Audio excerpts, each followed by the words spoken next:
I'm doing good, man. Yeah, I'm finally starting to feel better after that whole cold thing that I had going on there. So yeah, I'm feeling better, so I won't be muting my mic and hacking in the mic now. So it's always good. Yeah, for sure, for sure. Glad that you're feeling better. I know that shit was hitting everyone hard, man. It was messing people up. I know I had it for a couple days. Uh, Terry got the bug. The kids got the bug. Yeah, I mean, you got the cough. Emma had the cough too, but I mean, you had it for a while, so Yeah, it was awful. It sucked. them drones, dude. Them drones were flying around, poisoning everyone. Allegedly. Allegedly. Yeah, we would never do that. Not in this country. Not in this country, nope. Yeah, man. I mean, championship weekend didn't go how we wanted it to, but hey, it is what it is, I guess. And we got another Eagles Chiefs Super Bowl, and that's where we're at with it. So let's dive right in. A little recap of the Bills game and the Commanders game. Um, we'll start out. I'm starting out with the Bills just because I don't give two shits about the Chiefs, and it is just what it is. Obviously, everyone knows the controversial fourth down.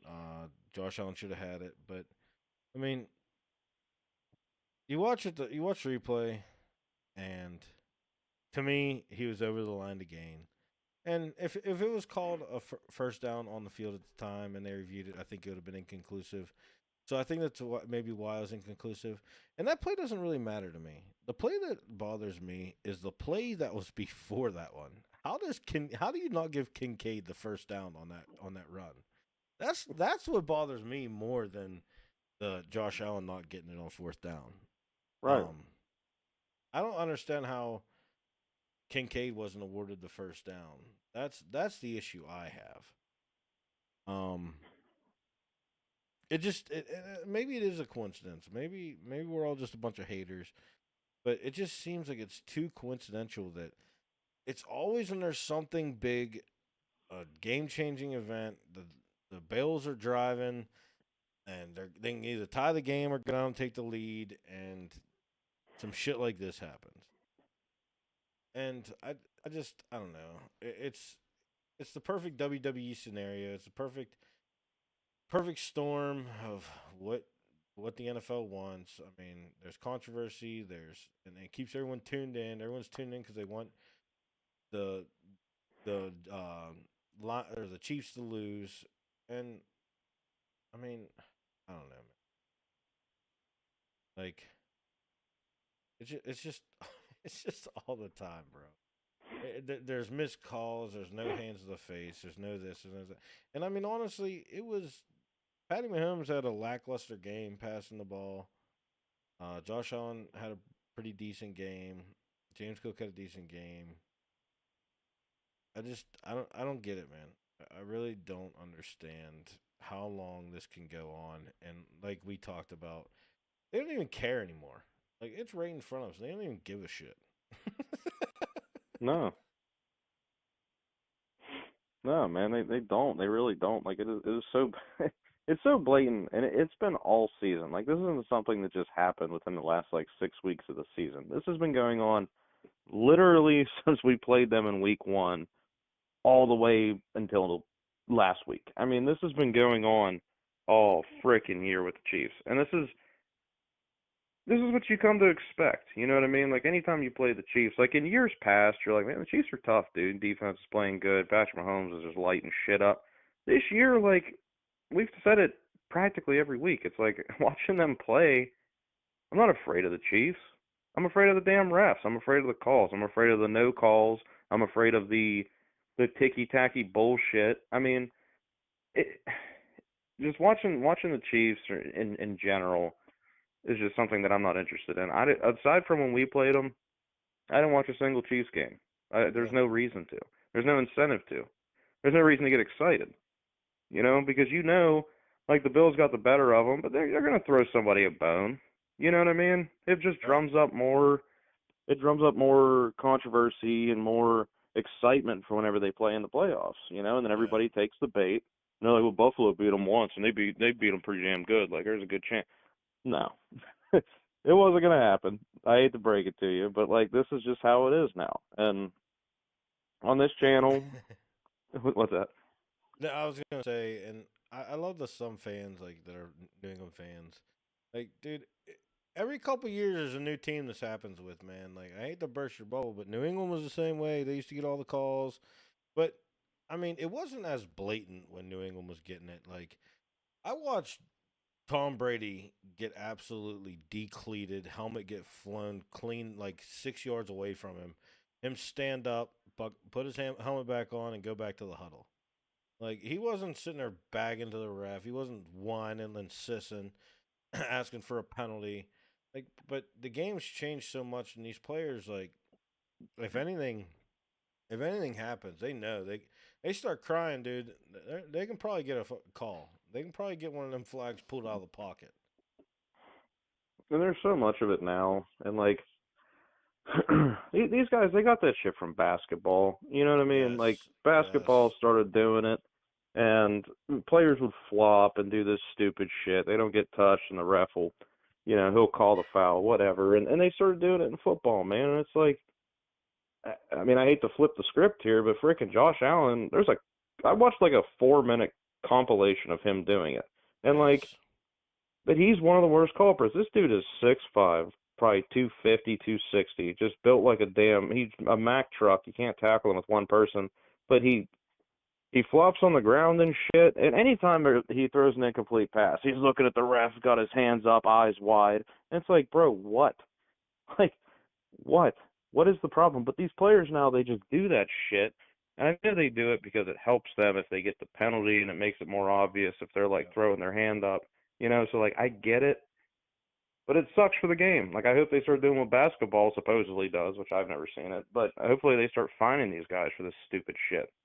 There has been quite a few players that I mean, it's not as potent as I thought it might end up being in basketball because you see it every game with certain players and players that are known to flop. But players have been suspended and fined for flopping and doing that dumb shit. That's how it should be. They need to take that out of the game, dude. I mean, it's one of It those ruins the things. game It completely, does ruin the honestly. game. It ruins the game. It ruins the integrity of the game. Like this is a physical sport, dude. Just because somebody gets bumped into you, you're gonna jump backwards and throw your hands up and do a sell job like that, dude. Like it just, I don't know, man. It's a bitch way to play the game. It really is. It is a bitch way to play the game. Another play that I think it's hilarious. I mean, and I do want to say, like, this isn't just a bash Josh Allen, bash Patrick Mahomes. Like, I like both players. I think they're both great. I think they're phenomenal. Yeah. This is just this is the game that is at hand right now, and there's many other quarterbacks in the NFL that do the same thing that they do. We're not Yep. just bashing them too because we're haters of both of them. No, I actually don't hate either of them. I think both their game is amazing. They're both Yep. great. It's just this is who just played, and this is what's fresh on the mind. So I just want to point that out there for everyone. But the one play that makes me laugh, I actually saved it just so I can watch it every time. Like I want to watch something funny in the NFL. When Josh Allen's standing in the pocket, looking downfield, and he's screaming and pointing at the referee, saying, "Look at this dude getting mugged," and Yeah. they're like, "Nope."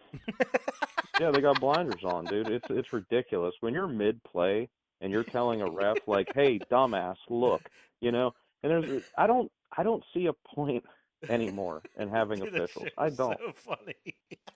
We just need somebody to stick the ball on the frickin' ground, dude. Like this is insane. And they're doing it on it's so blatant. Dude, they are the referees.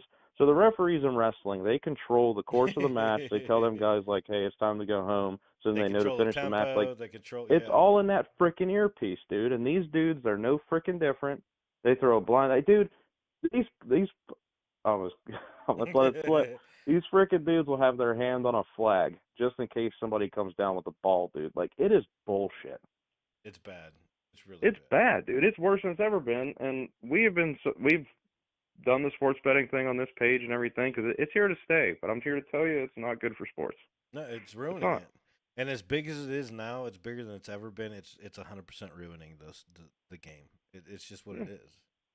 it is. Yeah, this Super Bowl that's coming up. This is the DraftKings Bowl. That's all this is. This is all tied into sports betting. Every bit of it. You can't tell me that it doesn't play a part in any of it because it does. We might get canceled for this for all I know, but it's the God's might try honest to truth. might try to go live and it say you're banned. They might, and good on them. But it's out there now. Like Yeah. shit, I don't care. Like it's the God's honest truth, man. Like sports betting, whenever it directly affects the integrity of the game, because it happened in Australia, and Yep. it's starting to blow up here like it did there, and it's already influencing games. I mean, the NFL is sponsored by DraftKings and these other sports books, dude. That is, FanDuel, BetMGM. I mean, the list goes it's on. everywhere. Yeah, you Just in got Pennsylvania alone, and that's the thing that cracks me up. Only certain states, like these apps, and I'm a rabid sports gambler. I bet on a lot of things. I do player props, so on and so forth. But hmm certain apps you can only use in certain states. In Pennsylvania alone, there's like 30 apps that you can use. Like, yeah, but like, if I wanted to use another app that, like it's only available in Florida, like in 17 other states, but it's not available in Pennsylvania. Like a lot of these apps, and this is another thing. There's a lot of border states to other states that don't allow the app. So like this state, we'll just use Pennsylvania as an example, doesn't allow this app to be used yet. West Virginia does. You mean to tell me that people weren't just driving to West Virginia and using their app? Like, come on now. Because it doesn't go off where you live. It's where your location is on your phone or wherever you're wherever you're at. Or if you're on a computer, you grab your laptop, drive to McDonald's in West Virginia, boot up, and you're like, yeah, I'm in West Virginia. And they're like, oh, okay, you can bet here. Like, dude, yeah. it's a joke. It's a joke. It is a joke. It's such a cash cow that they don't give a damn. You know what I mean? Like they really don't. And eventually, it's gonna be bigger than what it is. And it's already so easily accessible. You don't have to go to a casino. You don't have to go meet a bookie. You don't have to do Nope. anything, dude. You just pull up your freaking phone. You link your bank account, and you got an endless supply of freaking bets that you can place, dude, right at your As long disposal on 10 different as apps. long as that bank account don't get declined, they don't give a damn. Exactly. And if it does, well, you're shit out of luck. You have a problem, call this number. It's just crazy, dude. It is. It is. It's amazing. And that's you can't have that and then have the integrity of the games. And that's basketball, that's football. I mean, hell, you can bet on like the Special Olympics and stuff. I'm like, dude, what? like like things that you can bet on. It's unbelievable. It really is. I mean, I mean, obviously we've been cousins. You know, I've known you my whole life, and same vice versa. I bet Mm. every year intentionally. I bet on the how long the over under on the national anthem for the Super Bowl. I've done it since I was able to gamble. It's just one of them things. Like for the Super Bowl, the bets get crazy. Certain apps you can bet on who crosses the 42-yard line first. I mean, it is endless. I mean, to be completely honest with you, like this like I'm not bringing politics onto this podcast at all. Like that's one thing we'll never do. But dude, I No. bet like they had a betting odds of Kamala Harris or Donald Trump, and I bet I'm gonna be honest. Maybe I should call a number, but I bet on Donald Trump to win outright the presidential election. Yeah, because you can Betting has gamble on taken anything. over everything. It has. It's taken over everything, and it's just going to keep getting bigger. And then we got this freaking AI shit now. Like I don't know, man. We're in a we're weird on a state. long, windy road, dude. Yeah, Yeah. we're going down a long, windy road, man. I don't know if we're gonna like what's at the end of it. I mean, and I'll be honest, and I do really well with it. Whenever I'm working midnight, sometimes I'm bored at work and I get all my work done. I'll fire up the old FanDuel app, dude, and I legit will be betting. I'll be sitting at work betting on Chinese basketball and German basketball because it's on at 3 o'clock in the morning. And I don't know shit about these teams, but I've done really well for myself betting on. Yeah, and that's the thing is like you can't knock people for doing sports betting because you might as well make some damn money. Well, because it's gonna happen with or without you. It's happening. So you know, Yep. make your money, dude. You know what I mean? Just make your damn money. But that's where we're at now. You know, and the Kansas City Chiefs thing, and everybody's like, well, what does the NFL have to gain by the Chiefs winning and going on and da da da da da? Controversy. That's all it Yes. is. It's controversy. Controversy is money. That's why like all these news stations and stuff, they drum up all this bullshit and they make it out to be this big thing. And then whenever you get down to the root of it, you're like, that's it. But that's why they do it for controversy, for views. I want Philly to beat the damn Chiefs. Like just shit Yeah. like that. They want that. They want that controversy and all that other shit. And And it goes back to like, it goes right into what you're saying. It's both sides. You get the controversy on one side, and you get the other side, and you can honestly say is honestly controversy as well. The Chiefs versus the world. Like it's a perfect story. yeah, It's a perfect agenda, and like the NFL is in like complete control of. I mean everything.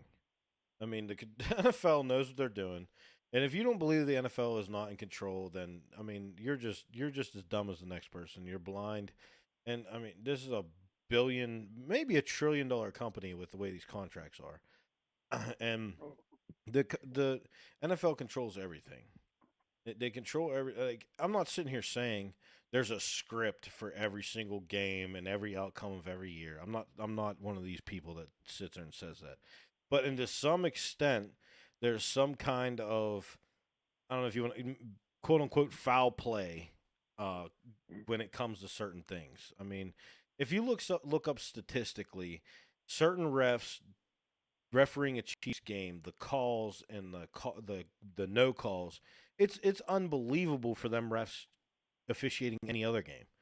You mean to tell yeah. me that it just so happens to be Patrick Mahomes?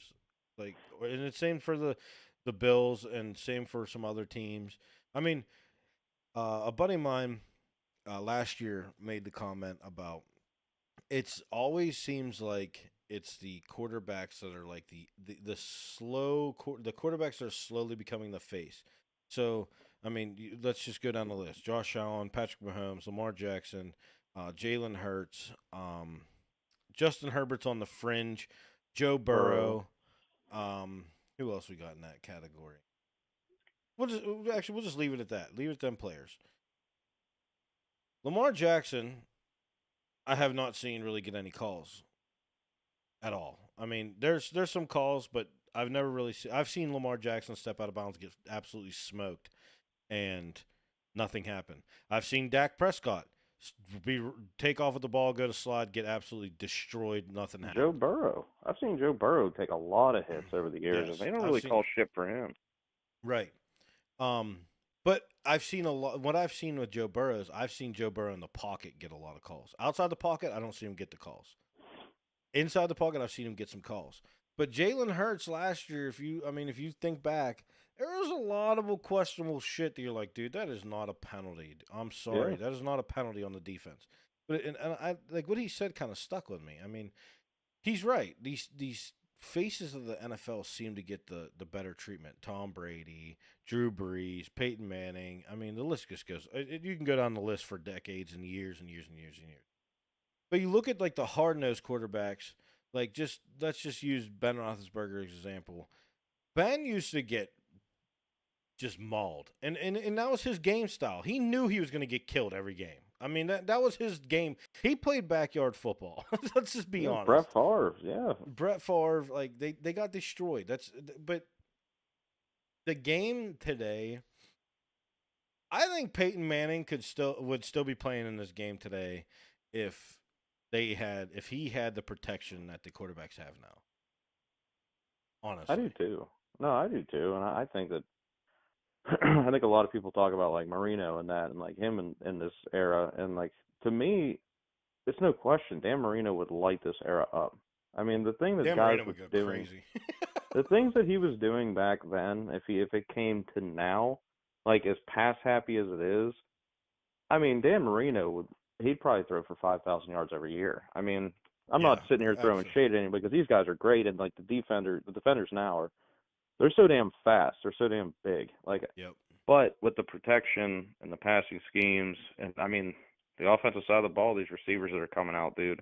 Like, I mean, it's hard to put it past Dan Marino or these other guys to really light up the league. I mean, I mean, they were elite absolutely. then. Yeah. So In a league that wasn't so pass heavy. So I mean, that speaks volumes.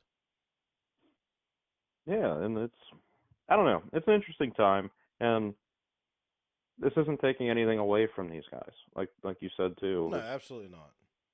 not taking anything away from Josh Allen or Mahomes or any of these guys. Really, we want fair football that's not controversial. I mean, you're gonna have calls that are gonna get blown every once in a while, All every the now and time. again. Yeah, absolutely. Yeah, it happens, and when it does happen, it is infuriating, and I get it. But whenever it's a specific team, week after week, it's like, okay, When's the it gonna cat's kind end? of out of the bag here, Yeah, you like know. they just they don't. It's blatant and they don't care, and that's the problem.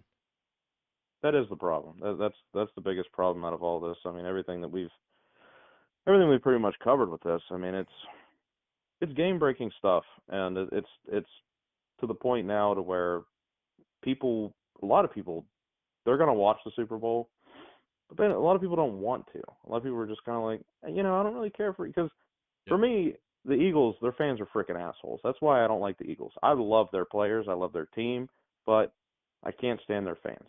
Um, absolutely. and then the Chiefs, it's just what we just pretty much discussed there. So I'm gonna watch it with you because you're making prime rib and stuff like that, so I'm coming over. So Yeah, I'll watch it with this you. is But this is a reason for us to get our fat kid on. We're prime rib wings. I mean, you name it, we're making it. So exactly, yeah. So we'll have fun with it. But I mean, I'm not looking forward to it. And I'm not and gonna be locked in. Like, okay, let's get it. You know what I mean? no, and I'm hoping. I don't know. I'm hoping we have the best outcome for America. But I've said that before, and well, Here we are. yeah. But I mean, obviously leads us right into the Eagles Commanders game, bro. Damn, Heartbreaking. it was close until it wasn't. Yeah. Once again, the fumbles on that Commanders team, that interception by Jaden Daniels. You can say what you want. Yes, it was an interception. Absolutely, I'm not taking away that it wasn't a interception.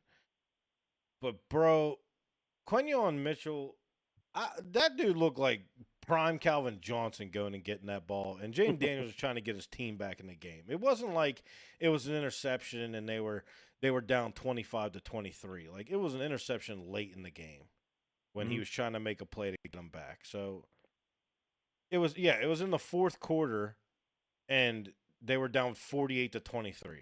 Like so, I don't want to hear about he threw an interception. Dude, Jay Daniels did not lose that game for Washington. You know who lost that game for Washington? Austin Eckler, Jeremy McNichols, and Dwami Brown. That's who lost the game for Washington. But another thing that lost the game for Washington is the fact that Saquon Barkley, the first time he touches the ball, he goes like 70 yards for a touchdown. Yep. uh, obviously finished the day with 118. Absolutely went crazy. They didn't have an answer for AJ Brown. Dallas Goddard was eaten. Devontae Smith, the absolute toe tap king over here. That dude every week seems like he has the most incredible toe tap I've ever seen. But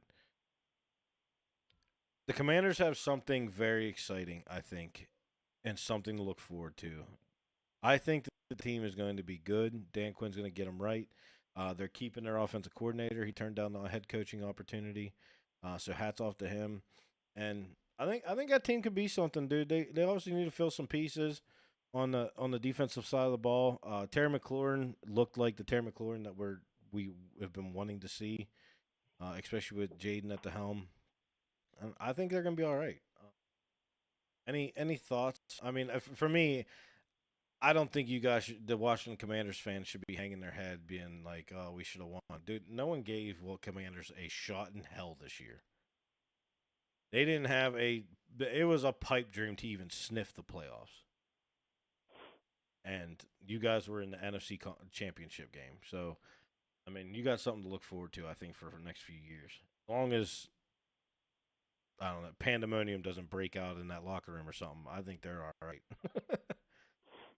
I think so too. And with Jaden and the way that he played, I don't think we'll see a sophomore slump from him like we did from CJ.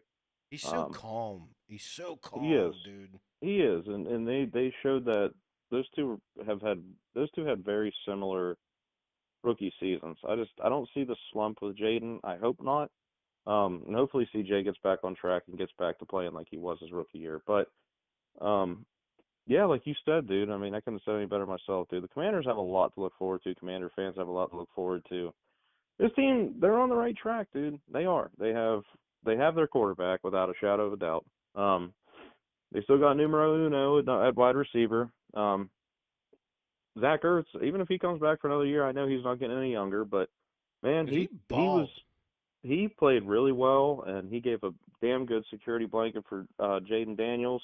So they get him back on another like 1 year deal or something like that. That gives him that veteran presence and somebody that he can learn from and grow from.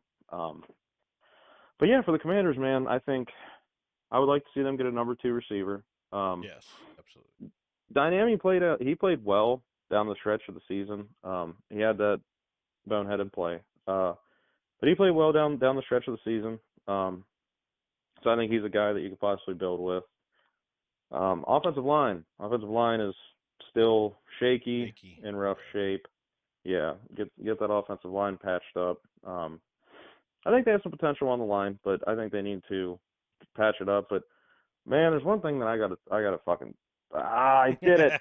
There's one thing I gotta talk to you about, and that's the running game. Our boy Brian Robinson, Roll Tide.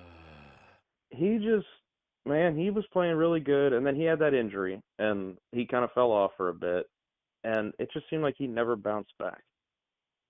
Yeah, I I'm don't. worried about B Rob. I don't know if he needs somebody to kind of be a change of pace guy with him. Yeah, because him and Austin Eckler are kind of the same person. They're kind of the same running style. Like bro, B Rob looks so promising this year. I mean, he looked good. He played well, and then it was it a shoulder injury? I can't remember. Was it ankle? Was it an ankle Maybe injury? maybe it was an ankle injury. I could have swore it was a shoulder injury. Could be wrong on that. It could have been. It could have been. Or It no, was a while ago. I'm thinking of shoulder injury was Was that Tank? 49ers. 49ers a running back. Oh, Jordan Mason. Yeah, Jordan Mason.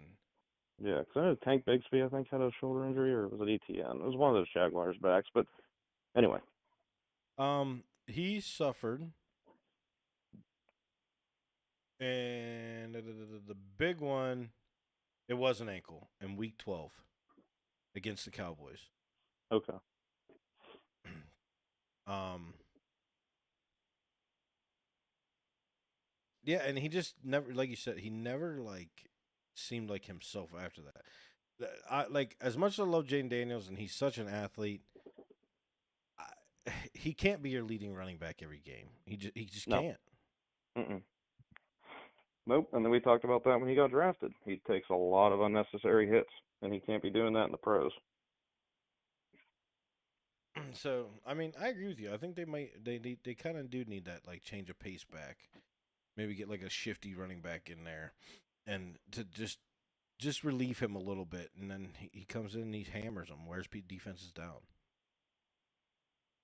The one Yeah, person I want to give a shout out to on the Commanders, Mm-hmm. yeah, I got to give a shout out to Bobby Wagner. This dude turned Yeah. back the clocks this year. Yes, he did. Hats off to Bobby Wagner on an incredible season with the Commanders, and he said he loves it there, dude. He said he wants to play there again. So hopefully, Swaggy can keep playing. I mean, he's 34 now. He's getting up there in age and in linebacker years, I guess you can call it. But hey, he keeps playing like he did. He played phenomenal, honestly, man. He did. He did. He was a good Even though presence for that Baker ran defense. his ass over. Baker got him. Yeah, Baker was running angry that game. Baker wanted that shit. But um I don't think and one thing too, I don't think Marshawn Lattimore was completely recovered from that injury. He just didn't seem Yeah, right. right. Like he just didn't seem right. And you really seen it. Him and Mike Evans go back and forth, and we joked about it before that game. But like even when playing against the Bucks, he just seemed like he was a step slower. Um, hopefully he gets the off season and everything to kind of like fully rehab that injury, and hopefully he comes back and really helps shore up the secondary of that Commanders team, because that's really they got some issues in the secondary and they Yeah, need to get majorly. some juice off the edge. I think Doris Armstrong, I think he really stepped up and played really well this year, but I think they need somebody next to him. I think Samer still has a ton of potential. But like you said, just a couple pieces on defense, patch up the offensive line, maybe try and get a number 2 receiver, and I think Commanders are gonna make another playoff run next year. Yeah, I agree. And how you were talking about Eagles fans being assholes. And I'm not. I don't. This is horrible. It's terrible to see, but it just goes to show that Eagles fans are assholes. I mean, an Eagle fan died after they beat the Commanders from after he fell from a pole that he climbed up in celebration. I mean, so there's that. And that kid's backstory, so he's a college student, and I forget which college he goes to. It's not Syracuse. Temple. Is it Temple? He he's like he was like a gymnast and all this other stuff, like great, like athlete, like probably had a full ride type of deal, and then just going and following the trend and trying to have some fun, man. And then it takes one thing, just acting like a kid, whatever, and then just takes one thing and he blasts his head off the pavement. The rest is history. Yeah, it's horrible. But It is. like, why? Yeah. Like, come on, man. Like, you have Bills fans jumping through tables, and you hear about Bills fans getting hurt all the time, and you have Philly fans climbing light poles, and they usually grease the light poles if the Philadelphia Eagles are going to win something. Like, your city should not have to do that, dude. No, I'm no, you sorry. shouldn't, man. And you've seen these Eagles fans they were heckling these Washington fans, man. They're walking out of the stadium and stuff, and there's 2 Washington fans, and they're just surrounded by Eagles Yes. fans. And I get people talk shit, but like they're like physically touching these people, like they're taking their hats, they're taking their frickin', whatever they brought to the game, they're grabbing their shit. You don't do that. Like you can sit there and talk shit, but like me personally, if I see somebody's like we already won. You know what I mean? I'm not going to go out in the parking lot unless you're talking shit to me. Like I'm not going to keep going at you, dude. Like Right. I'm not. And just shit like that these Eagles fans do. It's just and we're from Pennsylvania, so we know Philadelphia's a freaking dump anyway. Yeah, it You is know a what I mean? dump. It is a dump. Straight up. Yeah, Philadelphia's a freaking dump, dude. It's the city of Well, brotherly love and like everybody hates each other. It's crazy. I mean, let's be honest. They built a goddamn statue about a fictional character, Rocky Balboa. I mean, that just tells you everything. No, I mean, let's just be honest. No, that's just to show they're Philly tough or whatever. I'm like, dude, get out of here. Like, And freaking boo Donovan McNabb the day he got drafted, dude. It's right, like, dude goes on to have how many Pro Bowls? Took you to like 5 NFC championships and 1 Super Bowl, dude. And you booed this dude at the podium before he even put on a freaking Eagles jersey. it's just That's Eagles it's fans. the Eagles' way, man. It's the Eagles' way. It And is. They I booed do Andy want to Reid touch out of base. town. Like, I want to sorry, touch guys. base on how we're talking about gambling, since I mean it's been part of this podcast so far, and there's the plot thickens, and I actually fun fact. I'm in the Taco Bell drive-thru because I'm a fat ass, and I get a phone call, and Steven says, "Man, there's a guy in a piece of shit Cadillac in front of me, and mind you, he's right behind me. So we're both at Taco Bell, and we pull over in the little parking lot as we get our food, and he backs in, and we're sitting there shooting the shit on just a normal Sunday, and instead of talking on the phone, we're talking side by side in our cars, and I tell him about Terry Rozier, basketball player for the Toronto Raptors, is being investigated for a gambling scandal. Well, the plot thickens, dude.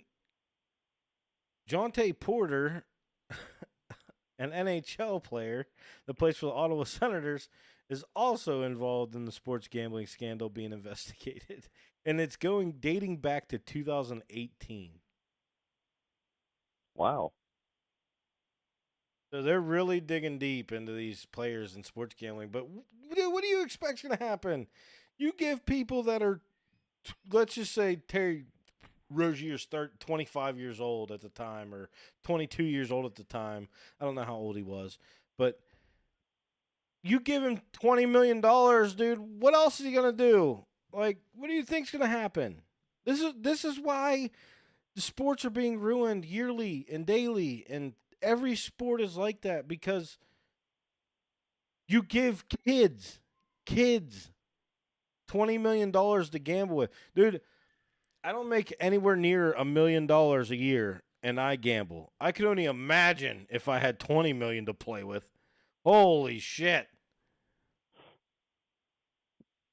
And I like from the mean, other side of the spectrum, dude, it's like, bro, you have $20 million. What are you gambling for? yeah. I mean, you're right. But that's just it. Like, think about it. You have $20 million. You have everything you could ever want. I mean, you have more money than God. You bought everything that you could imagine. You bought your homies cars, you bought your mom a house, you bought your auntie a house, you bought your cousins a house, and you still have 20 million left over. Now what? Yeah, you know what? Let me try and turn this 20 into 100. You know what I Yeah. mean? Like, what do you think is going to happen? I know when I was 18, I was working for a company named Gavin Enterprises, and Stephen can vouch for it. I was making some of the most money unfathomable money that an 18-year-old should be making. And every day I was buying something. I wouldn't wear clothes more than once. I had bags of clothes with tags on it. I mean, I lived with Steven at the time. Like, I literally had tags on clothes that I bagged up that I just never wore because I just had money and I blew it. I mean, it's insane.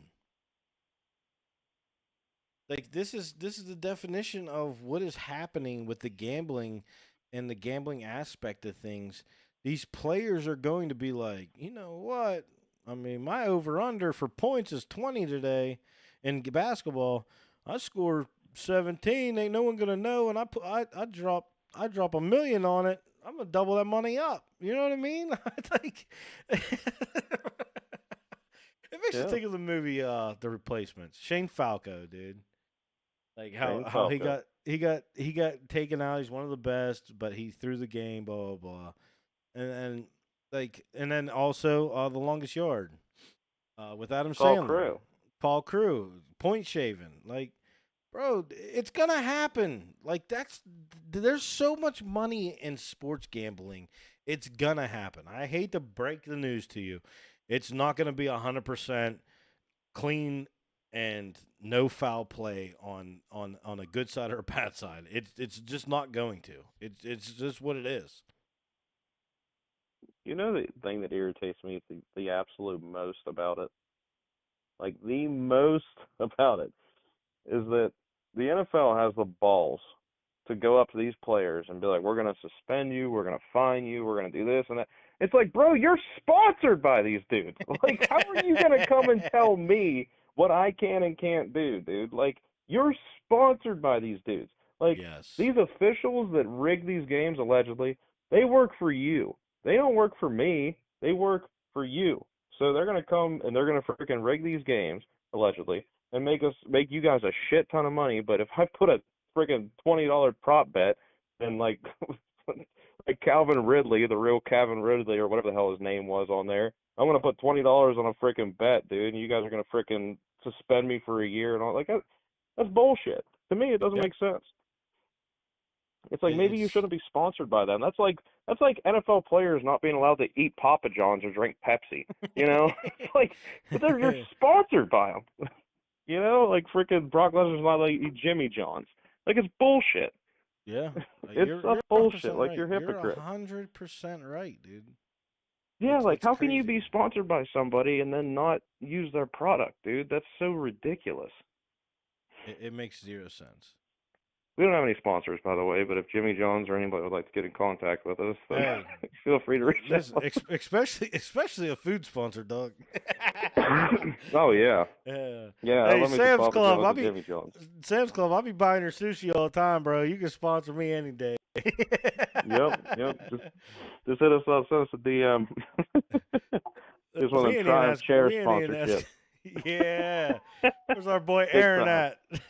Yeah, big time. Oh shit. Oh, that was cold. That was. That took a hell of a turn. um, no, you're right though, dude. Let's be honest, man. Like, it's ruining sports. Like, it makes me money every year, but it's ruining sports, dude. It really is, and it's a damn shame. It is. I just hate the hypocrisy of it all. You know, Yeah, absolutely. No, I agree. I agree like 100%. as long as you're not betting on your team's games, I don't see the problem with players betting. I don't. Yeah, and like you're right. Like, if you're betting on your team's games, you could be like, shit. I go out here and throw 5 interceptions. I can cover this. I can make sure that we lose and I win. Like I completely understand why you don't want players betting on their team or their opponent. Like, I get that, but like, dude, you are sponsored by every BetMGM, FanDuel, DraftKings, uh, Fanatics, Bet365. I mean, I can literally ramble because I have them all. I have every single one. I can ramble off all of them, but like, dude, this shit's crazy. It is crazy. It But is crazy. moving on, he got a Yep. little Yep. Moving on. Got a ran little out. spicy. Yeah, a little spicy there for a minute. Oh, we're gonna get spicy again. Um, it's currently 4:43 Eastern, and I'll be completely honest with you. I had no idea that the Pro Bowl flag football game was happening or did happen or it just popped up on ESPN when I was looking at it. It showed like a highlight or something, and I was like, "Damn, that shit's on." Now that the Pro Dude, Bowl was over. the the Pro Bowl is such a goddamn joke, dude.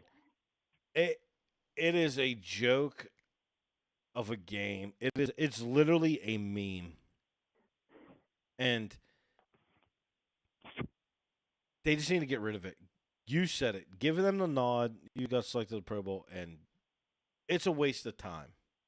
I've watched numbers of the Pro Bowl over the last 10 years. I went and looked this up today, actually, before we got on here and did the podcast. I looked this up. Over the last 10 years, from 2015 to 2025, the Pro Bowl has dropped like 67% in watch ratings. Dude, 67%. Yep. It's a waste of time. For as big as football fans as we are, I mean, we have a podcast based around football. We talk about the draft, we talk about free agency, we talk about college, we talk about college players coming in. I literally have on the stream right now winners and losers of the Senior Bowl. I mean, top to bottom football. And we Yep. haven't spoke a word about this dog shit Pro Bowl that is an absolute joke. I mean, and like it actually strikes a nerve in me because back to going right back to the Taco Bell thing, we're sitting there in Taco Bell, and that game used to be a game that when the season ended, and you're like, damn, I get to watch the best players in the NFL go against each other on both sides of the ball. And it Yep. was competitive. They were hitting each other, they were tackling each other. And I get it, player safety, whatever. But at the end of the day, dude, you got elected to say you're the best at your position. And you're out there grabbing flags. You're out there. You don't even have a damn helmet on. I remember sitting there watching the Pro Bowl games when I was younger, and you're like, where's I don't even know who to say. Where's Sean Taylor? And you're like, I gotta find that Redskins helmet. And they're looking Yeah. for it. And you're like, oh, there it is. Because some players have the same number. And you're like, wait, is that him? They're like, oh shit, that ain't him. He has a Baltimore helmet on.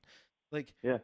you couldn't tell who, like, because these players were playing 100%. I mean, the Pro Bowl is an absolute disgrace anymore. Oh, it's so cool to see these players having fun, dude. F you and your fun, dude. Like, These dudes are multimillionaires. They're all having fun. Like, they're having fun every day of the goddamn week. yeah, dude. Like, and man, like I remember whenever the Pro Bowl. I don't remember year or anything like that, but I remember when the Pro Bowl started going downhill because it was a year that Adrian Peterson was selected to the Pro Bowl, which he had a lot of them. But it was a year that he was selected to the Pro Bowl, and Adrian Peterson was running like a man possessed, and like everybody was just letting go. Like he was just running through, and it was like scrimmage practice, where they're in shorts and pads, and they were just letting him go. And that's when the Pro Bowl started to take a turn. It was like that year where it was just kind of like, wait, what's going on? Like nobody's playing. They're not running full speed. Nothing. The NBA All-Star Game's the same damn way. It's the You, same damn way, dude. I'm gonna give you a timeline of when the NFL or when the Pro Bowl started to suck. 2009, when that shit moved from Hawaii to the United States. That's when that shit started to suck. They moved it from Hawaii. And you remember, that shit was always after the Super Bowl. It wasn't before the Super Bowl. You had a break of football before the Super Bowl. Then you had the Super Bowl. Then you had the Pro Bowl. And it was like the end of the year, the best players versus the best players from both respectively division or conference. And they just went at it and hammered each other. And now it's played the week before, so now you have opt-outs. You have, I can tell you Saquon Barkley, Jalen, anyone that goes to the Super Bowl, they're not risking going to the Pro Bowl and pulling a hammy or messing something up and being sore for the Super Bowl. That's why it was always played after the Super Bowl, because you had all your best players, even if they just played in the Super Bowl, they were playing in the Pro Bowl right after it. Like, what did the NFL think? They just didn't want to have that week of downtime. Like, you have bye weeks. You have bye weeks. What's the difference? You have a bye week before the Super Bowl. Play the Pro Bowl after this. That's whenever the Pro Bowl was good. Is whenever once they moved it into the United States and they started playing it before the Super Bowl, is when that shit went to hell. Yeah, you're absolutely right. Yeah, after the Super Bowl was so much better, and I don't know why they like. Do you remember what the reason for them changing it was? Was it because there was just nothing in between? I'm pretty sure that's all that's what the reasoning was. See, that's stupid, dude. Like the Pro Bowl after the Super Bowl was great because then guys that participated in the Super Bowl, obviously, if they wanted to, they could go to the Pro Bowl. Which now, like players drop out of the Pro Bowl all the time. Like people don't give Russell a shit Wilson's about that in the Pro Bowl this year. Exactly. Dude, yeah. Bro. Russell Wilson is a Pro Bowl quarterback. And Drake May's a Pro Bowl quarterback. Come on, dude. Yeah. Russell Wilson didn't play the first 6 games of the goddamn season. I mean, freaking, yeah, and you say the same thing for Drake May. He didn't play forever, and his team's garbage, so, like, he didn't have the best stats. But, like, like, all these players drop out, and people are like, why is Lamar Jackson not go to the Pro Bowl? Why is Derrick Henry not? Because they don't give a shit about it. It's not the Pro Bowl anymore, dude. It's a dress up and a vacation is all it is. And you know what's funny? I'm actually looking right here on Google. The Pro Bowl was usually held the weekend after the Super Bowl from 1970 to 2009. And they moved it to the week before the Super Bowl in 2010. The same exact time that the Pro Bowl was moved from Hawaii to the United States. And Hawaii just had such a better feel to it. Like that aura. It had that aura, dude. It did. It just had a different feel. It had that aura that, like, you wanted to go to the Pro Bowl because it's in Hawaii. Like, it just had a totally different vibe to it, and it just meant something. Now it's like, oh, you can go to Arizona or Vegas or whatever. It's like, dude, the Pro Bowl's in Hawaii. Like, it needs to stay in Hawaii. It's stupid, man. The Pro Bowl's ass. It just is. It's terrible. Ass. And back in the day, when they had the scale challenges and shit before the Pro Bowl, like, dude, that shit was awesome. Like, they had the golf carts with, like, the frickin' targets and the trash cans and shit. Like, that was fun to watch, dude. Like, that was actually, like, entertaining because you knew that was leading into the game. It wasn't the whole damn Pro Bowl where they're just playing a bunch of, like I told you, it's like PE class where you're in gym class, and all they need is the big parachute thing that they fling up in the air and they woo, bring it back down. Like that's what they need, and then that's all it is. It's just gym class. I mean, it's boring. It's stupid. Like there's nothing entertaining about playing tug of war or wool. Like I don't. Dude, I'll never understand it. and you know what I think about too a lot?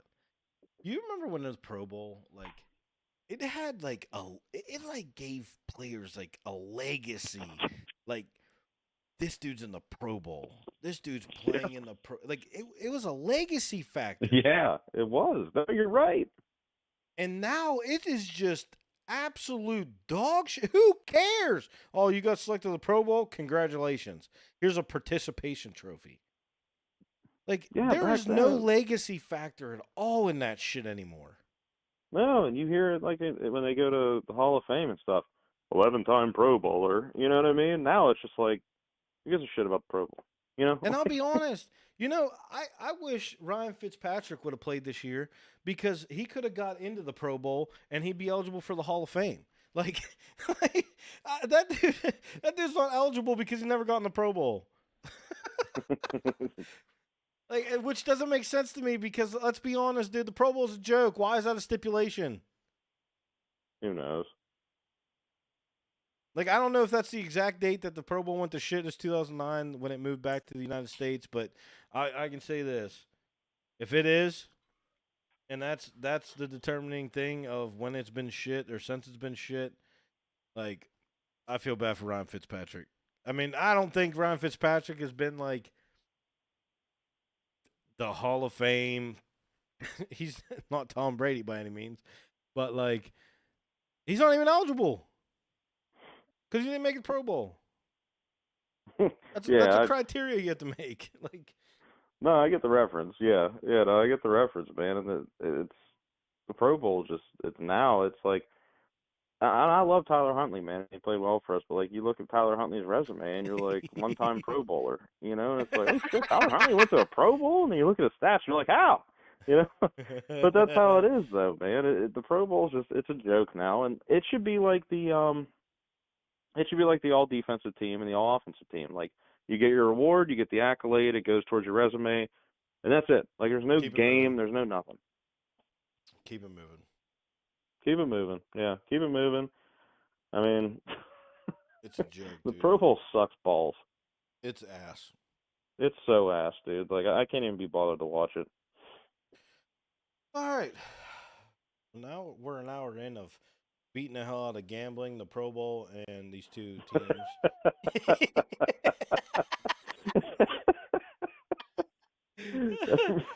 It's like, damn, these dudes all right. They're usually pretty chill. This stream was longer than last week, and we had 2 games to cover. Yeah, man. Now we can take the gloves off and have some fun with it. Oh shit! But yeah, let's run down a couple winner and losers of the Senior Bowl. Obviously, this is something that we are. It's kind of like a little a sneak peek for everyone that's watching of what we're going to be doing with college and the players and prospects coming out. Actually, before we roll into it, I know we're typically a football stream, but we do dive into the NBA and we dive into a certain, like couple of sports here and there and whatnot. Yep. The news that broke the internet last night. There's actually videos of players playing the late game. Devin Booker, Kevin Durant. They were the late game slate. I think it was like 10 p.m. And the coaches handing them a tablet showing them the trade news of Luka Doncic to the Lakers. And they were on the bench like, bro, is this real? As a Laker fan, I grew up a Laker fan. Dad was a Laker fan, so that's why I'm a Laker fan. Kobe Bryant, huge fan. Shaquille O'Neal, Pau Gasol. I'm not just one of these homers that was a Laker fan because LeBron's there. I absolutely can't stand LeBron, and I wish LeBron was the one that was traded, if I'm being honest. But yep, makes it enticing to watch the Lakers now that they have Luka. I never thought I'd see the day of Luka wearing a purple and gold 77 jersey, but I'm glad I'm here for it, man. Um, I just kind of want to touch base on that. I'm sure everyone that is watching is a sports fan and seen the news, so that they all know this already. But yeah, it's crazy to me, and I think the Mavericks got finessed for Luca. I mean, we're talking about a 25-year-old absolute star that is damn near the face of the NBA, and Anthony Davis. I hate to see him leave. Everyone that's texted me and talked to me, I hate that Anthony Davis is gone. I love Anthony Davis. I love his game. But they won. They won that trade, dude. Anthony Davis, 31, injury problems, going to the Mavericks. And honestly, Vegas, right back to the betting thing, thinks the same way I'm thinking, that the Lakers won the trade and the Mavericks lost the trade, because the Mavericks had better odds with Luca, Kyrie, and Clay before they traded Luca at like plus like 1,800 odds to win the championship. Now they're like plus 2,400 adding Anthony Davis, and the Lakers are now like plus 1,400. So the Lakers have better chance. They, in Vegas's eyes, they have a better chance to win the NBA championship over the Dallas Mavericks, which is kind of crazy to me because you lose a staple on defense, and so on and so forth. But did want to touch base on the whole Luca ordeal. I will own a Luca Doncic Laker jersey signed. It will be hanging in my house somewhere. It's just I gotta have it. Any Yeah, thoughts that's on the Luca trade? I know. When man. I That's texted you, you were like, "Wait, what?" so I didn't want like my parents didn't watch basketball, but Brandon's dad always had basketball on. So like when I would go over to Brandon's house, um, he would always have the Lakers game on. So Brandon's dad kind of brought me into the world of basketball, and like I remember growing up and watching the finals with and Kobe, Garnett, Ray Allen, and Yeah, Allen, Lakers, yeah. Celtics, all that shit. Like Oh, I remember all that stuff, and like I just think about it, and it's like nostalgic. And I always want I've always liked the Lakers just for the same reason that Brandon stated, and I've kind of veered away from basketball to a decent degree just because I don't really like the direction it was going in with the defense and everything. But there's certain players that you just can't help but like you want to watch them. And Luka's one of those guys. I mean, Luka's just, and Anthony Davis. Anthony Davis, when he came out of college, I remember, like, he was the guy, and gets drafted to the Pelicans, bless his heart. But, man, Hornets, whatever. Man, I think that the Lakers, they lose a piece on defense, like a crucial piece. yep. But what you gain on offense, and you gain, like you said, a guy who's 6 years younger, who really hasn't had the injuries Anthony Davis has had over the years. I mean, I think the Lakers absolutely win this trade. I do. I They- think they absolutely win this trade. and they're setting But up for their future after LeBron. that's one of the reasons I don't watch freaking basketball either, is because of LeBron. LeBron gets on my nerves, and the fact that he ended up going to the Lakers, which that was always kind of the writing on the wall. It seemed like for Yes. like a long time that he was going to end up with the Lakers at some point, just because it's the Lakers and it's in LA, So it always made sense to connect the dots that he was going to end up there. And when he did, I was just like, damn it, like. But anyway, it's going to be exciting whenever this becomes Luka's team and he's able to make the transition to this being his team. And I'm also happy for Anthony Davis, man. I don't think he was He's tired completely of it. happy there in LA. He's tired of it. And I'm telling you, Yeah. I I see his demeanor. He's tired of it, man. If LeBron played his game of bully ball I still watch Lakers games. I still watch a lot of them, and I it pains me to watch the Lakers because I'm not a LeBron fan. I respect LeBron. I Yep. respect his game. He is there is without a doubt he is arguably the greatest to ever do it. Yep. I will never discredit that, and I'm not going to sit here and be like LeBron sucks. Blah blah blah. I'm not. No, because he's one of the goats. LeBron is one of the goats. He's up there on the NBA Mount Rushmore. It's just what it is. Love him or hate him, the dude's a dog. But if he played his game that you see from time to time of freight train downhill straight to the cup, scoring at will instead of playing this I'm going to shoot today and try and rain threes. The Lakers would be dominant, and they'd probably have another championship after the bubble. But and listen, I understand why he doesn't do it in a game. The dude's over 40 years old. Yeah. I get it. Like, he's not 22-year-old LeBron. I get it. But AD was, the writing was on the wall with AD. Like, I mean, he was over it. He's just like, dude. And I think the Mavs, I mean, bro, Kyrie Irving without Luca on the court has been going insane. And when they both were on the court, they went insane. I mean, they were both averaging like 30 a game. But Kyrie, his last like 5 games, he's had like 35 and 8 assists. Like, it's vintage Kyrie. So you add, but the Mavericks are one of them teams in the NBA that have been, we got to score 140 to their 139. That's just been, that's what the Mavericks were. If they have an off 3-point night, it's a wrap, dude. The Mavericks are getting walked on. But you add a AD to be able to play defense, and AD can cover out on the perimeter. I mean, that's a solid looking team, man. AD is still playing a very high level ball, and Yeah. AD's really honed in that mid range game. He always had a mid range, but man, it's like automatic with him. And these centers now, they're not as big as and he's not the strongest center in the world, but his athleticism, his size, and his speed, just he dominates these centers in this league now. And I mean, I think he's averaging like 25 and 12 like rebounds. I mean, it's like every week. Every game, every day that they played, AD's stat line looks like something on NBA 2K25. Yeah, and I think short term, both teams benefit from Yes. this, and I think both players benefit from it. Well, I think both teams benefit from it. I think that AD benefits from it short term more than Luka right now. And then once Luka takes the reins of the Lakers, I think that that's when you'll start to see that The long term, yep. that takeoff, that transcend, where he's like, where they start to build this team around Luka as opposed to, because anytime you play with LeBron, you're gonna have that. I have to get him the ball. Like, I have to make it to where he's gonna bitch at me. He's gonna whatever.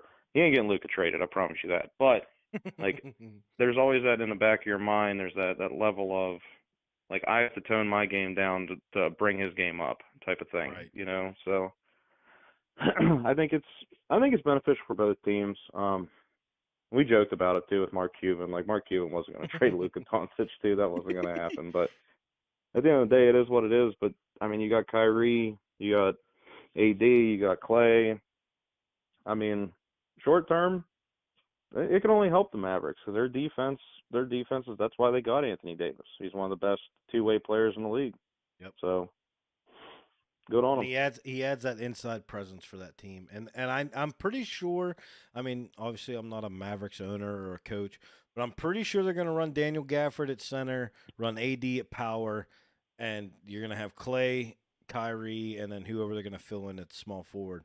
So having Daniel Gafford and AD on the floor at the same time, number 2 big bodies, AD can stretch the floor a little bit with the mid range, let Daniel Gafford bang down low, or even run a little pick and roll with AD and Gafford's right there for the dump off for the easy dunk. I mean, there's a lot of possibilities with that combo. So, hey, obviously the Mavericks seen it as a as a very high trade that can really benefit them, and the Lakers clearly are like, shit. LeBron ain't gonna be here for 5 years, so we'll take Luka. And as a Laker fan, Absolutely. I love it. I loved Luka coming in the league. The dude's been playing professional basketball since he was like 14. The dude's a dog. That's it. I mean, that's all I got with that. I just want to touch base on the NBA news to show some versatility that we do have. We like sports. One thing you will not hear us talk about is baseball. I'm sorry, but No, I can't. I can't get into baseball. The only thing you might hear us talk about with baseball and the baseball, like, the baseball aspect is how stupid their contracts are. Yeah. But I'm not. That's all I'm gonna say, Bobby Bonilla. dude. That pitcher for the Pirates, Paul Skeens, they're talking about like he could be the first like $800 million pitcher or some crazy shit. I'm like, dude, what? What do you mean? It's like 15 years, 800 million or something. I don't know how baseball contracts works. I never looked into them, but dude, that's insane. I'm sorry. Dude, I don't know how the baseball contracts work either, but like when you hear some of these things get released, it's like, holy shit. Like, that dude is one Tommy John surgery away from sitting on his couch, dude, and you're paying this dude 800 million for the next freaking 11 years. Oh shit. Yeah, I can't with baseball, golf. NASCAR's not a sport. I don't give a shit. You can fight me Yeah. on it. Turn. Here comes no left turn. 3 for Dale. Yeah, see, I just nah, I can't. No, I'm good. I'm good. I dabble a little bit in golf, but I'm an old school golf guy, like Tiger Woods, John Daly, Phil John Nicholson. Daly's a legend. Like I'm not into the new shit. Like so that's one thing. I mean you hear talk about basketball. Um, I do, and I will bring up every once in a while like Team USA soccer just because it's Team USA, and I mean I'll be honest with you, man. I went to one soccer game in my life, and it was the most electric goddamn game I've ever been in my life. Like that shit's awesome. That shit is awesome. I didn't know what the hell was happening, but it was electric. Fans going nuts. Dude, I'm being honest, man. Like, me and you need to go to a soccer game. We won't know what the hell's going on, but it is wild. Dude, It them is soccer wild. players, they are slept on as far as athletes go. I mean, Listen, they run wind sprints for 90 minutes, if not longer. exactly. Wind sprints 90 all day minutes. long. And they may not score a goal, dude. Like, It get may out of end here, up man. 0-0 going to a penalty shootout. Dude, my fat ass would be in a box 6 feet deep, dude. Oh, facts. I'd be sucking wind the first minute and a half. Dude, if I even make it that far, I'll be sucking wind walking out to the damn stadium, dude. Listen, Shit. the wife, T Dog, she was a soccer player, and I mean, dude, hats off, man. Them, them dudes and women are just sprinting up and down with a ball between their legs. Like, dude, no, I'm good. It's a hard no for me. Oh shit! All right, back on track. Football. Senior Bowl. I just have a little write up. It's mainly it has three quarterbacks and then a couple running backs, tight end. So I'll let you dive in on your side. I know you had some stuff you want to touch base on too. One of the big winners, and I've been watching and reading and watching highlights, lowlights, whatever you call it. Jackson Dart is rising rapidly. Um, as this article says, Dart has jumped into the first round conversation with his excellent week of strong, accurate downfield throwing and his good finishing touches in the red zone. The confidence is there, and the rise should continue in the pre-draft season. Um, I like Jackson Dart out of Ole Miss. I really did. He he has like that grit, that fight. Like he's a winner. He wants to win. He gets pissed off at himself when he plays terrible. Um, but he's one of them players that I think that needs some honing. He needs to sit for a year. He needs to learn the game. He needs to learn the speed of the game. I don't think any quarterback coming into this draft this year is a day one starter. And that's just what it is. I don't see any of them. I know people can make the argument for Dylan Gabriel because he's just like Bo Nix. He's been in a college for 150 years. But I'm not Dylan Gabriel. That really doesn't impress me at all. Jackson Dart's the big winner. The big loser. You already know where I'm going. Jalen Milroe, our boy, Bama. Yep. We talked about it. He looks like shit. there's no other way to say it. He looks like shit. I mean, the sacks, the turnovers, he just looks bad. He looks terrible. I For such a physically gifted athlete, and you see that a lot. A lot of guys, they depend on their physical attributes to take them to that next level. But as a quarterback, in most positions, honestly, if you really think about it, like receivers, you have to have technique. I mean, you've seen it. Um, Jonathan Baldwin, prime example, 6'4", Mm. 230, runs like a 4.4. Can jump out of the gym, like freak athlete. Didn't do dick in the league. Did nothing in the league. I mean, had all the hopes in the world for him, but you can't win off of just physical attributes alone. And Jalen's gonna have to. He's gonna have to go to a team. And me and you talked about this earlier this morning. I would love to see him go to a team like the Rams or the Seahawks. I think that he goes to a team like that, particularly the Rams. And the reason the Rams is because you have Sean frickin' McVay. You know, so if he He sits, needs someone that's gonna develop him. yes, he needs somebody who's gonna be patient. He can sit behind Matt Stafford. Matt Stafford's still playing at a pretty high level. He's not a top five quarterback anymore, but he's still up there as far as he still has the arm, et cetera, et cetera. Anyway, I think it would benefit Jalen Milroe greatly to sit behind a guy like Matt Stafford, learn the game, and learn from Sean McVay. And I think ideally that would be the best place for him to go. Yeah, no, I actually like that take. I like that a lot.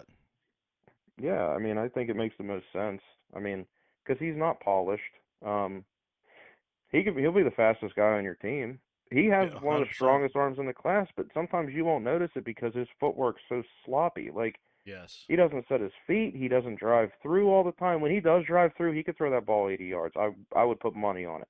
But his mechanics are so just inconsistent, and I want nothing but the best for him. And as far as Jackson Dart started falling down draft. People started putting like Curtis Rourke, Riley Leonard, Kyle McCord. They started kind of like pushing them up. He's been steady at my number 4. He stayed right there. I had Jalen in front of him. I may bump Jalen down, but I have Cam, Shador, um, Jalen, Jackson Dart, and I still have Quinn Ewers at 5.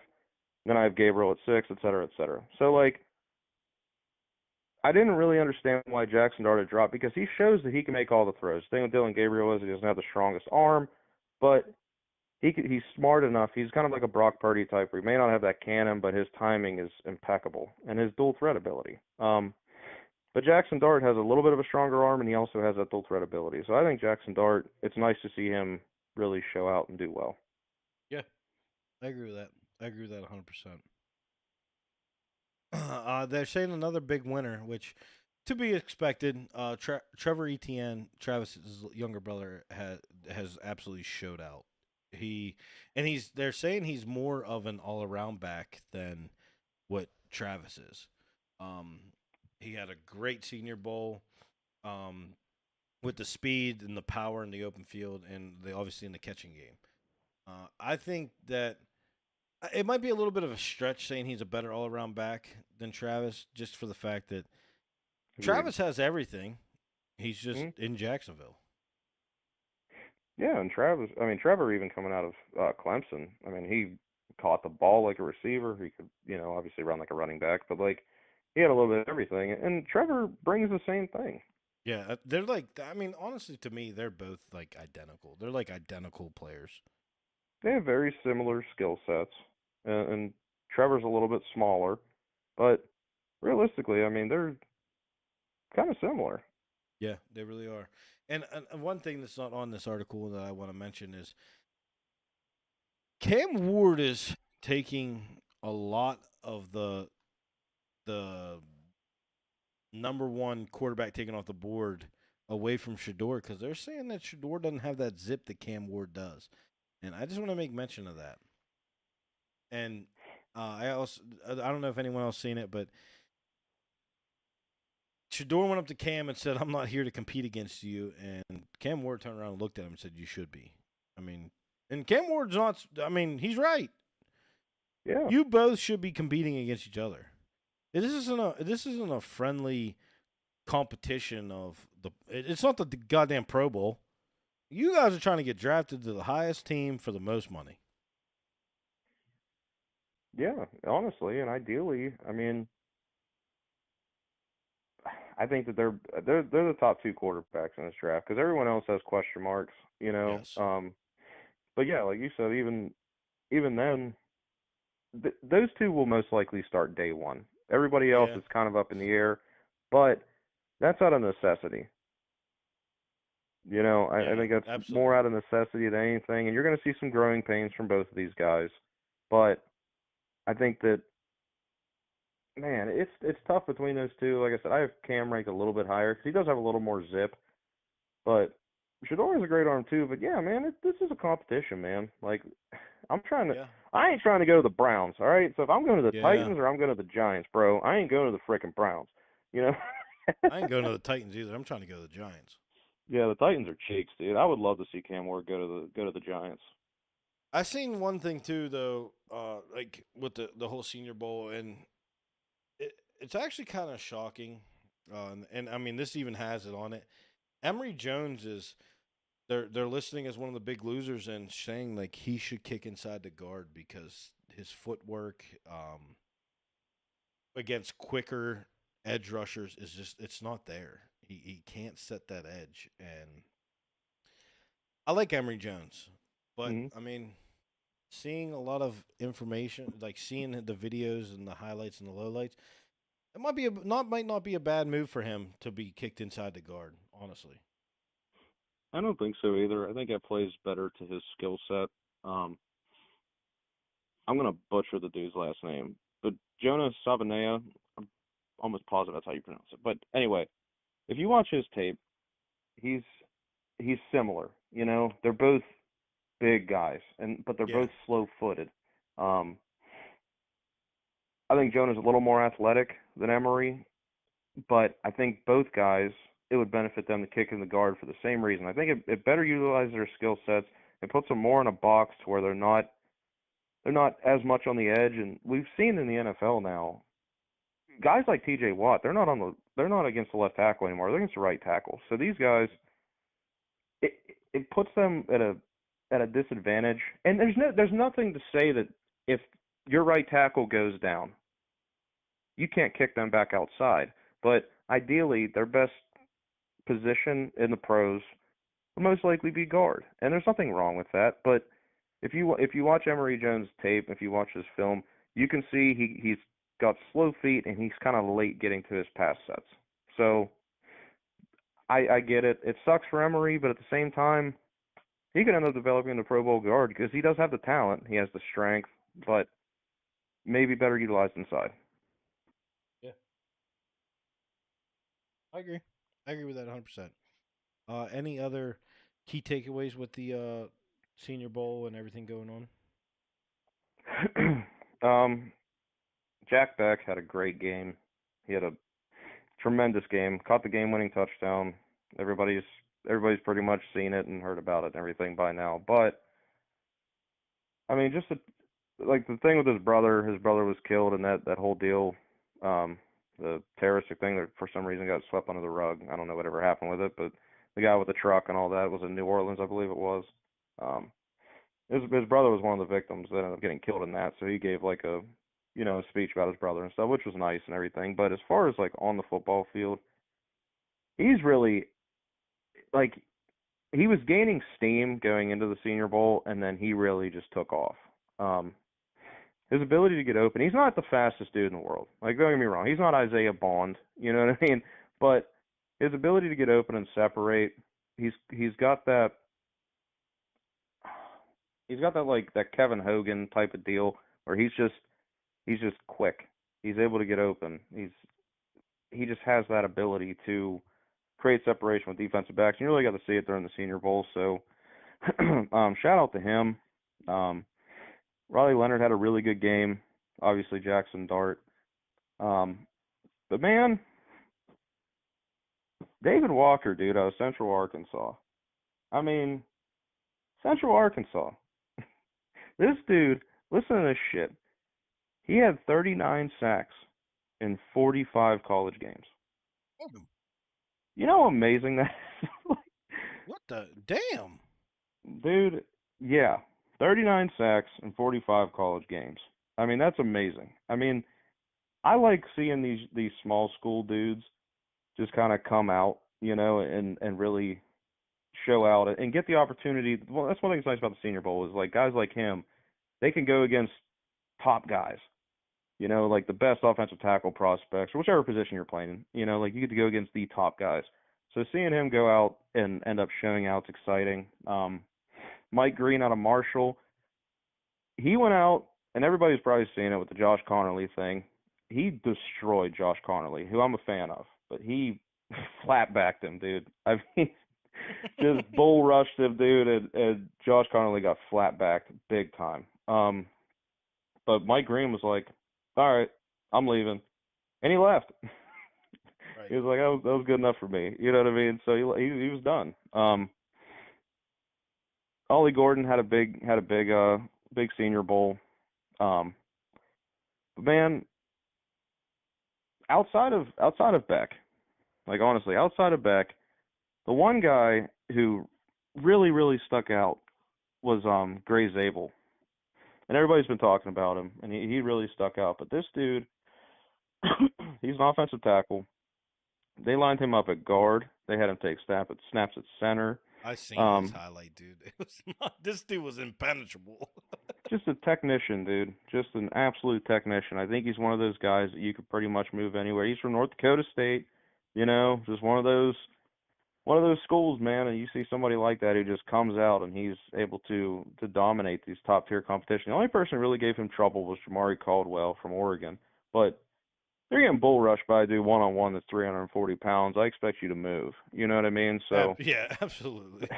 But other than that, he had a great Senior Bowl, man. But yeah, there's a lot of things to be excited about, dude. I'm personally, as like the draft picks up and like just seeing all these guys that are going into the Senior Bowl and just seeing all the end of the year tapes and stuff like that and watching these guys, man. I'm honestly leading up to this draft, I was kind of like, it'll be all right. But now I'm actually really excited about this draft, dude. I really am. Yeah, I'm excited, and I'm excited to cover it. Honestly, I'm excited. I'm really excited to cover it. I can't wait to like get down. Like it like almost makes me feel like I'm like a part of a team, and I'm like researching these players to draft. You know what I mean? Like I like looking at these players. I like checking them out. I like just kind of like writing, not physically writing notes down, but like taking mental notes, and I'm like, okay, this dude might be something. Yeah, and it's exciting, especially like when it comes to the draft and like your team or a team that you like, or a guy that you like project to go somewhere, you're like, man, I think he'd go really good. Like if Jalen Hurts got drafted by the Rams, like I'd be so excited, but that feeling, and we've always tried to like look into the scouting and stuff as like a profession. We've done that for years, and Yeah, we never yeah, did it. But man, I just think it's fun like seeing these guys that go out and you're just like, man, I think he's gonna be special, and they end up turning out good. And then there's other guys, man, where you're like, I think he's gonna be special, and they end up just bombing. It's like Evan Neal. it's bittersweet. Yeah, Evan Neal, Evan Neal, dude, kick him inside the guard, give him one last chance. Yeah, man, it's exciting. I love draft time. I love the off season stuff. I'm excited for free agency, see where people go. So it's exciting. Yeah, couldn't agree more. Well, I mean, all in all, I think this has been an awesome podcast. Got to dog walk the Pro Bowl, talked a little shit about the gambling aspect. I mean, it's been a fun one. This has been a good one. I like it. And I mean, if this doesn't show you that we have more than just coverage on games, then I don't know what will. I mean, we can literally sit here and talk about Ryan Leaf and Philip Rivers and turn it into an hour long conversation. I mean, just it's what we do. We have fun with it, man. We laugh, we joke, have fun with it. So I don't have anything else. You have anything? Um, no, I don't think so. When we were doing a pre Super Bowl one, weren't we? Yeah, we're gonna do a Super Bowl coverage one. I'm on 62 this week. You want to shoot for like Wednesday, Thursday, something like that? Yeah, that should be fun. Yeah, we'll shoot for like Wednesday, Thursday. We'll shoot for the Super Bowl coverage. Obviously we know the teams in it, Eagles, Chiefs, but we'll try and break it down. Keys to both teams winning. Keys to the Chiefs winning is keep the refs in your pocket, baby. Keep them rolling. Oh God. Let's go um, Philly. but yeah, no, we'll break it down. Wednesday, Thursday, we'll be back. I don't have anything else. Appreciate everyone tuning in. As always, we are BS Draftcast. We're Brandon and Steven.